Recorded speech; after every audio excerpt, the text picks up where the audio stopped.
66 करोड़ से ज्यादा श्रद्धालुओं ने विश्व के सबसे बड़े मेले महाकुंभ में शामिल होकर एक नया इतिहास रच दिया। 3 अमृत और 3 विशेष पर्व स्नान के दिन तो श्रद्धालुओं की संख्या ने पुराने रिकॉर्ड तोड़े। वहीं सामान्य दिनों में भी प्रयागराज की सड़कें श्रद्धालुओं से खचाखच भरी रही।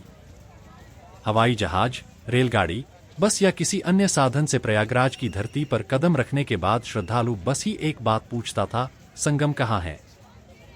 हालांकि श्रद्धालुओं की संख्या की तरह इस वाक्य के उच्चारण की गिनती तो मेला प्रशासन या किसी संस्था ने नहीं करवाई। बावजूद इसके यह कहा जा सकता है कि संगम कहाँ है सबसे ज्यादा बार प्रयागराज में उच्चारित हुआ। संगम कहाँ है पूछकर बढ़े आगे। प्रयागराज पहुंचने वाले श्रद्धालुओं का ही एक ही मकसद था, संगम में आस्था की डुबकी लगाना। संगम कहाँ, यही पूछते पूछते श्रद्धालु संगम की ओर अपने कदम बढ़ाते थे।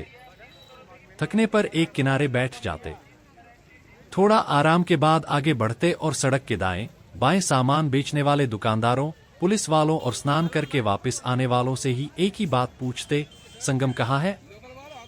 बताने वाला भी इशारा करके बता देता कि बस थोड़ी दूर है। संगम कहाँ है? गंगा यमुना और अंत सलिला सरस्वती का जिस स्थान पर संगम होता है वहीं पर बना है संगम घाट। 3 नदियों का संगम स्थल होने के कारण इसे त्रिवेणी घाट भी कहते हैं। हालांकि इस स्थान पर सिर्फ गंगा यमुना का ही संगम होता दिखता है, सरस्वती अंत सलिला है, लेकिन माना जाता है कि इस स्थान पर अदृश्य रूप से सरस्वती गंगा और यमुना के साथ मिलती है। धार्मिक महत्व होने के कारण पूरे साल यहां स्नानदान आदि के लिए लोगों की भीड़ जुटती है। संगम नोज क्या है? संगम कहाँ है? इस वाक्य के अलावा संगम नोज शब्द का जिक्र भी महाकुंभ के दौरान खूब हुआ। खासकर 29 जनवरी को मौनी अमावस्या को हुए दुखद हादसे के बाद संगम नोज शब्द टीवी, रेडियो, अखबारों, डिजिटल और सोशल मीडिया में पूरी तरह छा गया। मेले में पहुंचने वाले अधिकतर श्रद्धालु संगम नोज के बारे में पूछते दिखे। क्या है संगम नोज? संगम नोज वह जगह है जहां गंगा और यमुना नदी का मिलन होता है। यही वजह है कि यहां श्रद्धालुओं की सबसे अधिक भीड़ होती है। यहां दोनों नदियों का पानी अलग अलग रंग में दिखाई देता है। यमुना का पानी जहां हल्का नीला होता है, वहीं गंगा का पानी हल्का मटमैला दिखाई देता है।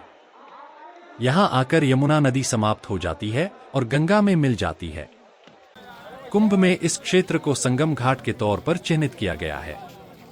प्रयागराज के तीर्थ पुरोहित अमित पांडेय बताते हैं, प्रयागराज में जब गंगा और यमुना जी का संगम होता है तो त्रिकोण बनता है।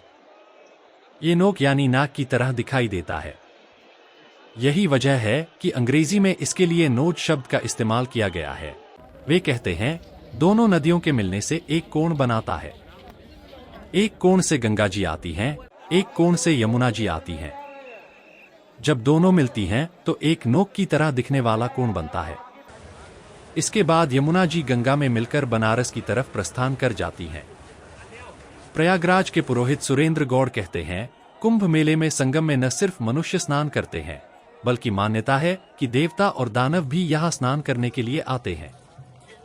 खुद वेणी माधव संगम में विराजमान होते हैं, इसलिए संगम का महत्व बहुत अधिक माना जाता है। यहां स्नान करने से मोक्ष की प्राप्ति होती है। बता दें, साल 2019 में संगम नोज पर 1 घंटे में 50,000 श्रद्धालु स्नान कर सकते थे, लेकिन अब हर घंटे 2 लाख से ज्यादा श्रद्धालु स्नान कर सकते हैं। प्रयागराज संगम स्टेशन के पास फल विक्रेता सुभाष कहते हैं, महाकुंभ खत्म हो गया है।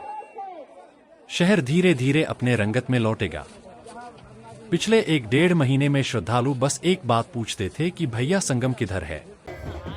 संगम क्षेत्र में चाय की दुकान चलाने वाले शशिकांति विश्वकर्मा कहते हैं, जो भी श्रद्धालु चाय पीने के लिए आता था वो स्टूल पर बैठने से पहले एक ही बात पूछता था, भैया जी संगम किधर है।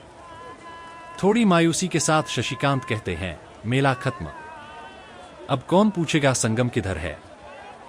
45 दिन में 66 करोड़ से ज्यादा ने लगाई डुबकी।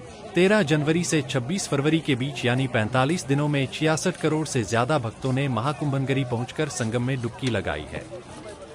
अगर संख्या के लिहाज से बात करें तो यह भारत की कुल आबादी का 50% से ज्यादा है, यानी आधे से ज्यादा भारत ने इस बार महाकुंभ में डुबकी लगाई।